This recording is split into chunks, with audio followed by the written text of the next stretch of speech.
તો આજે આપણે વાત કરીશું કે Hyundai ગાડીની અંદર અત્યારે તમને એક નવું ફીચર મળે છે જેનું નામ છે Jio Savan. 1 વર્ષ માટે Jio Savan તમને કોમ્પ્લિમેન્ટરી ફ્રી મળે છે, Jio Savan પ્લસ. તો એ કઈ રીતે એક્ટિવ કરવું? અત્યારે મારી પાસે બ્લુ લિંક એપ્લિકેશન એક્ટિવેટેડ છે મોબાઈલની અંદર. તો સૌથી પહેલાં Jio Savan Pro એક્ટિવેટ કરવા માટે તમારે બ્લુ લિંક એપમાં જવાનું છે. ત્યારબાદ અહીંયા એક મોર કરીને ઓપ્શન આપેલું છે, એ મોર ઉપર તમારે ક્લિક કરવાનું રહેશે. ત્યાં ક્લિક કર્યા પછી તમારે વેલ્યુ એડેડ સર્વિસીસમાં ક્લિક કરવાનું છે.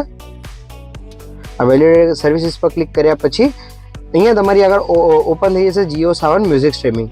એના ઉપર તમારે ક્લિક કરીને નેક્સ્ટ બટન દબાવવાનું છે અને જે તમારી ગાડી છે એને સિલેક્ટ કરી લેવાની છે. હાલમાં મારી પાસે ક્રેટા છે, બરાબર, અને આને આપણે 1 વર્ષ માટે વાપરી શકીએ છીએ. ફ્રી ઓફ કોસ્ટ તમને Hyundai ઓફર કરે છે, બરાબર. તો પરચેસ ડેટ આની બતાવે છે 2 જુલાઈ, અને હું જ્યારે એક્ટિવેટ કરીશ તો વિધિન અ સેકન્ડની અંદર એક્ટિવેટ થઈ જશે અને એક્સપાયરી ડેટ આવી જશે 2 જુલાઈ 2025.